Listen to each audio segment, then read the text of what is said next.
Hey, creators, how is it going? Well, I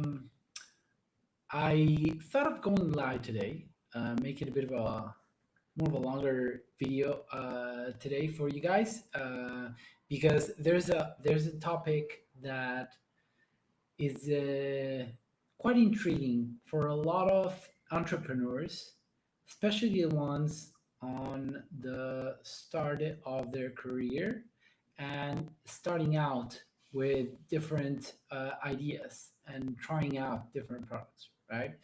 And there a lot of the times what we find ourselves, and I've talked at length with this with a friend alone, is that a lot of time people are building like a solution looking for a problem, which means they're not really solving a real problem, but they have a solution that sounds cool and that they're using the newest tech, and it's a super cool product, but it doesn't attend to a core need of any specific customer or avatar, as we call it when we're designing this target customer, right? So what I wanted to do today for those entrepreneurs looking to generate new ideas.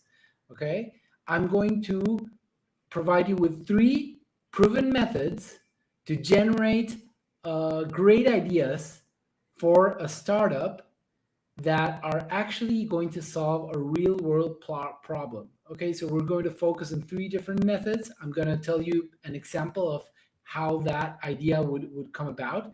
And then I will tell you what the pros, the cons of each type of method is, and on top of it, I'm going to give you a few tips to make sure that your idea is ready to rock. Okay, so first of all, let's get to it. And if you haven't been following me, I'm this is like the first live I'm doing, I think, in Twitter and Nix and LinkedIn. So just follow me and press a like. Let me know that you're with me, and let's get to it. So the three basic approaches that I want to touch on upon today is when thinking about what idea should I put out there, what idea should I work on to solve. So the first approach I want to touch on is look at what's already working. So that means that you need to understand, if you're looking at an industry, you want to understand where is where are the users going to, where are the users flocking to, because that'll give you a clue onto what's being really used. I'll give you an example. Okay, I was challenged with a new proposal for a grant on a Web3 platform, and I was thinking, okay, what can I propose that I'm not going to break my head and try to think of it in 10,000 ways and do all the things that are already in the market and abundant, but I do want something that is already working. So I was looking at Web3, and I'm saying, what is a good index of a good tip of something that is already working in the market, something that has found product market fit. And obviously, I looked at Polymarket. Why? Because this is something that's being mentioned and being referenced to outside of crypto in news outlets, in different podcasts, and different news outlets that are not touching crypto or never speaking about blockchain or Web3. So that is a big clue into what things that are reaching, that escape velocity, that product market fit, which is essential. Now, obviously, what the pros of going through this approach and looking at what's already working is that it already has found product market fit. Otherwise, it would not be working and you would not be looking at it. Now, the cons, and it's a big con, the counterpart of this is that most likely there are already too many copycats out there.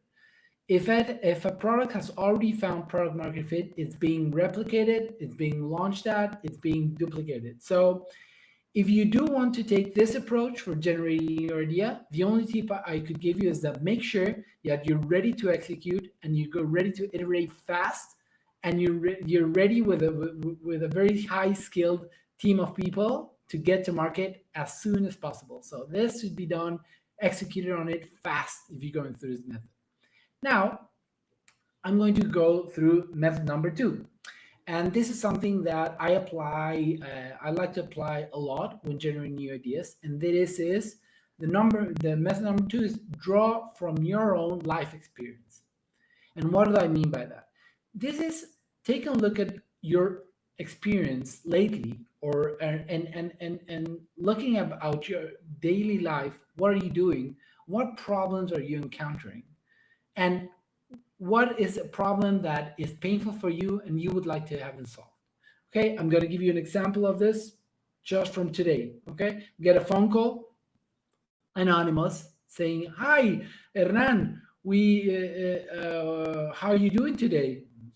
Fine. Well, we are collecting donations for Ihudat Salah, which is the people that go save. They save lives. They're the first responders for all sick, fallen, wounded.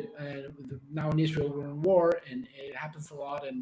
And they were the first to be on the spot of the massacre on October 7th, and they're doing holy work, right? So an example what I did right there is I stopped the lady. I said, "Listen, first of all, I am going to donate something, but second of all, I do want to ask you, like, how did you get my number?"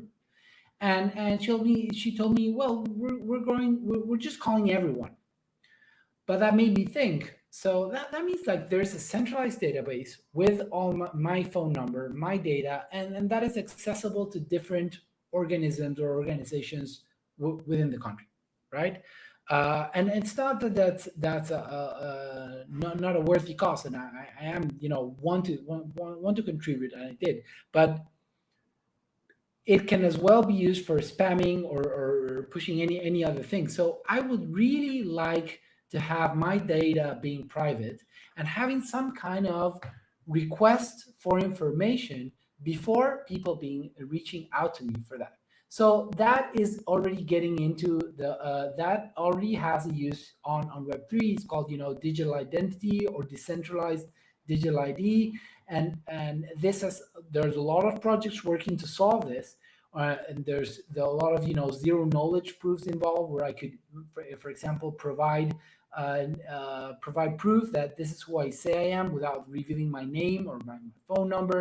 So that is also something that is useful. There are many solutions that could be woven together to try to solve this issue of protecting my privacy and at the same time allowing for important organizations to reach out to me, right? So that's a good example of a problem that I would like to solve, I'm experiencing in my own life, and it's also has a market potential, right? So that is a great example of a problem that I know firsthand that is affecting me.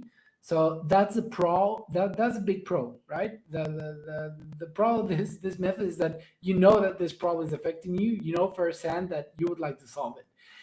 The cons is that you don't really know if this is going to have product market fit until you try it out, you launch it, you build it, and you start trying it out.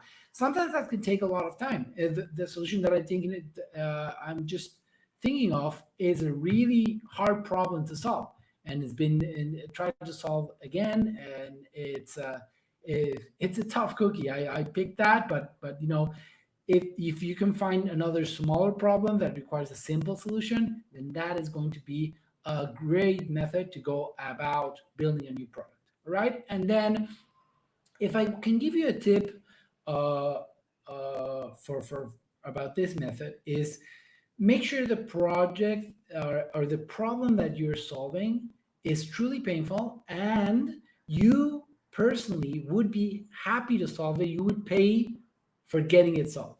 Okay, if it's something that it takes me a few minutes, but I'll do it, then maybe it's not something really worth solving, but it's something that, man, I would just pay someone to get it done. That's a hint of a problem that is worth digging into and building a solution for. Okay, and we move to our last and the final method for generating ideas for your startup, and this is ask your network and build solutions for them. So I'm going to give you a great example that comes to mind for this, and it's not coming from me, but it's coming from a lawyer we engage with, which is Bing, right? Bing was he's a lead lawyer at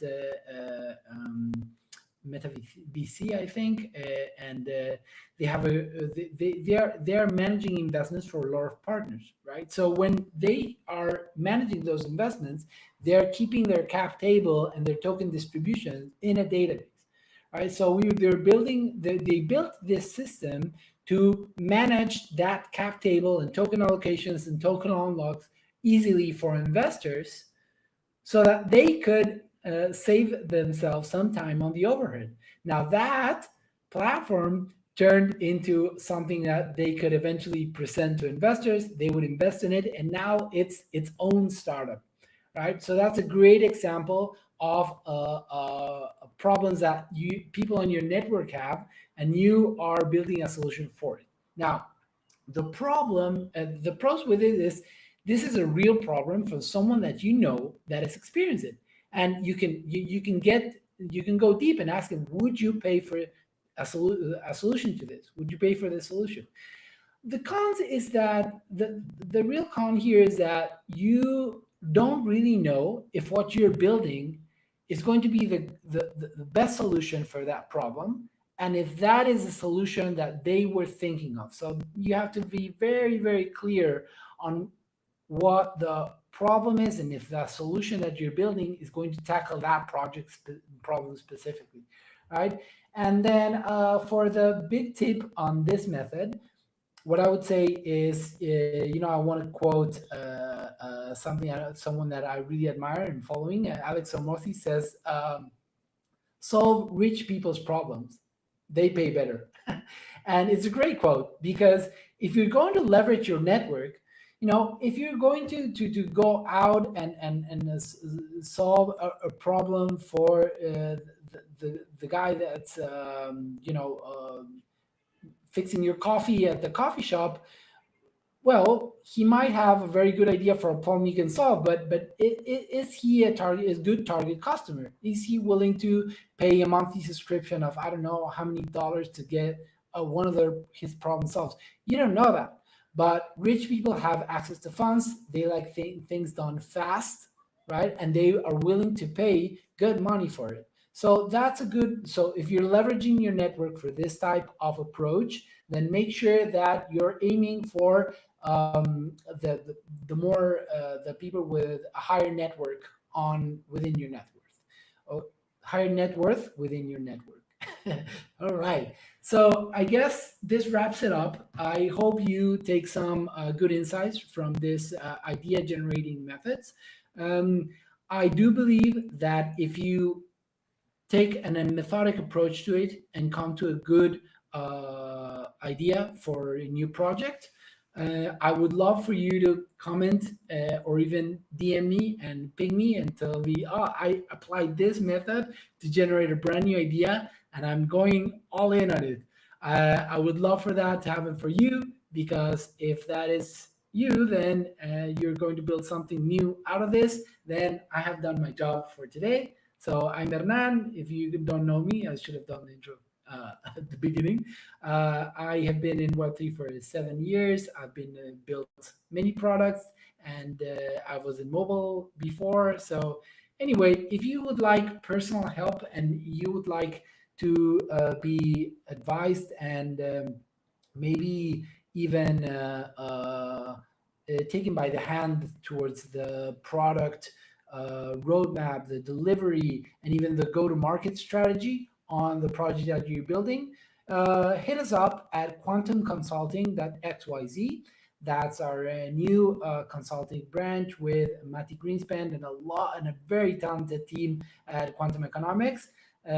Just reach out to us. We will craft a tailored solution for you.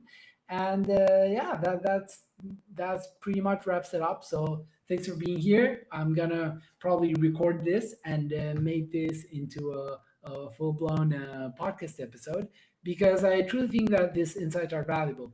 If you think so too, leave me a like and comment. And if you disagree, well, don't leave me a like, but comment as well. Tell me why you disagree. All right. So thanks for being with me here, and see you soon. That wraps it up. That's the part. Bye bye, creators. Take care and keep building.